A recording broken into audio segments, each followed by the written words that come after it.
सगळ्या गोपिका भगवंताच्या जवळ जाऊन दाखल झाल्या महाराज, दाखल झाल्या. आणि जगाच्या नायकानं ज्या वेळेला त्या गोपिकेंना पाहिलं आणि तो भगवंत गोपिकेंना म्हणत होता, अरे तुम्ही कुलवान घालण्यातील स्त्रिया आणि असं तुम्ही मध्यरात्री घर सोडणं काय चांगलं आहे का? तुम्ही आपल्या घरी निघून जा. आणि मग गोपिका म्हणू लागल्या, देवा आता पुन्हा आम्हाला पाठीमागं पाठवू नको, पुन्हा पाठीमागं पाठवू नको. अनेक प्रकारानं भगवंतानं गोपिकेंना समजवण्याचा प्रयत्न केला, पण गोपिका म्हणत होत्या, देवा आता तुमच्या चरणापासून आम्हाला बाजूला करू नका. अनेक दृष्टांत त्याच्यामध्ये होते महाराज. चला तितकासा वेळ आपल्याकडनं, आपल्याला पुढे जायचं. आणि मग जगाचा नायक त्या गोपिकेंबरोबर आता रास करतोय. आणि एका गोपिकेसाठी भगवंतानं एक रूप धारण केलं महाराज. आणि तो भगवंत आता रास करू लागला. पण प्रसंग असा घडला, भगवंत ज्या वेळेला गोपिकेंच्या सोबत आहे त्यावेळेला त्या गोपिकेंना थोडासा काय झाला, अभिमान झाला. आणि जगाच्या नायकाला अभिमान सहन होत नाही मायबाप, तो कोणताही असू द्या. कुणाला स्वतःच्या विद्वत्तेचा अभिमान, कुणाला स्वतःच्या कलेचा अभिमान, कुणाला स्वतःच्या प्रतिष्ठेचा अभिमान, कुणाला स्वतःचा बँक बॅलन्स जरी जास्त असला तरी सुद्धा त्याचा अभिमान, कुणाला कोणाच्या सौंदर्याचा अभिमान. पण जगाच्या नायकाला अभिमान सहन होत नाही मायबाप. ज्याला भगवंतापर्यंत जायचं त्यानं त्या ठिकाणी काय केलं पाहिजे, अभिमान पहिला त्या ठिकाणी सोडून दिला पाहिजे. कशाचा अभिमान करतो महाराज आपण, कशाचा अभिमान करतो?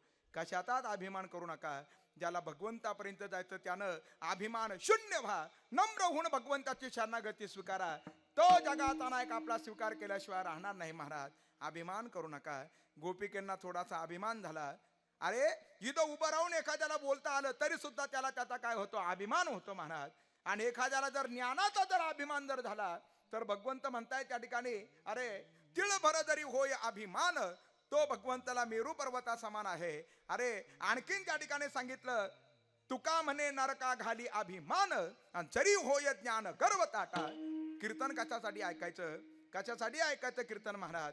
नम्रता प्राप्त होण्यासाठी आपण त्या ठिकाणी कीर्तन ऐकाय. आपल्या जीवनामध्ये त्या ठिकाणी नम्रतेचा आपण स्वीकार केला पाहिजे. पण माणसं त्या ठिकाणी असे फुगत चालतात महाराज, फुगतात ना, फुगलं नाही पाहिजे. तुकोबारा भगवंताला म्हणतायत, लहानपण देगा देवा ऐरावत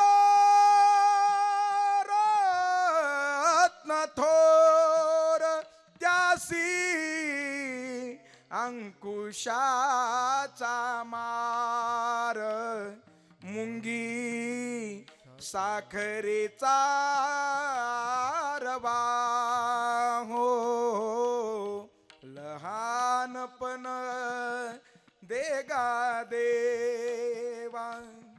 सगळ्यांचे प्रयत्न मोठं होण्यासाठी आहे मायबाप.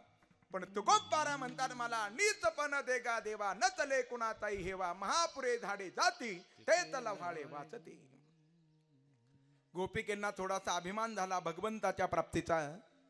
जगाच्या नायकानं जाणलं महाराज. आणि असा जगाचा नायक त्या गोपिकेंपासून निघाला. प्रधान गोपिकेला बरोबर घेतलं, जिचं नाव राधा राणी आहे, तिला बरोबर घेतलं. आणि अशा राधेला जगाचा नायक घेऊन जात आहे.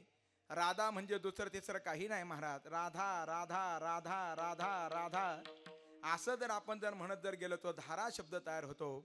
भगवंताच्या प्रेमाची अविरतपणे वाहणारी धारा म्हणजे त्या ठिकाणी कोण आहे, ती राधा आहे, जी ऋषभानूची कन्या आहे. श्री कीर्तिदा देवीची आसारती कन्या आहे मायबाप. अशी राधा, त्या राधेला भगवंतानं आपल्या जवळ घेतलं. आणि जगाचा नायक आता राधेला घेऊन जाऊ लागला. आणि असा जगाचा नायक राधेला घेऊन जात असताना राधेला सुद्धा थोडासा अभिमान झाला. भगवंत फक्त माझ्याच सोबत आहे, ते भगवंत इतर गोपिकेंच्या सोबत नाही. आणि म्हणून उपेक्षेनं त्या राधेनं जरा पाठीमागं वळून पाहिलं. कुणाकडं?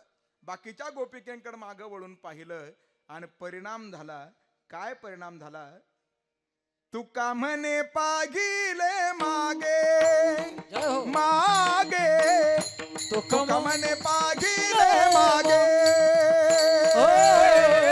तुका म्हणे पाहिले मागे, तुका म्हणे पाहिले मागे, तुका म्हणे पाहिले मागे मागे, तुका म्हणे पाहिले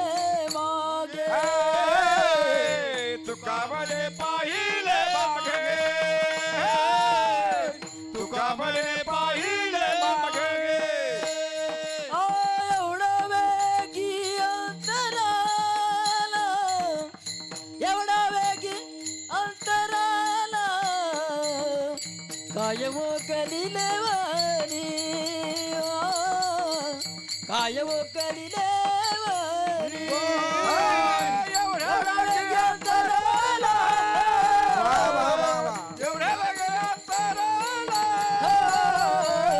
काय भोकली देवानी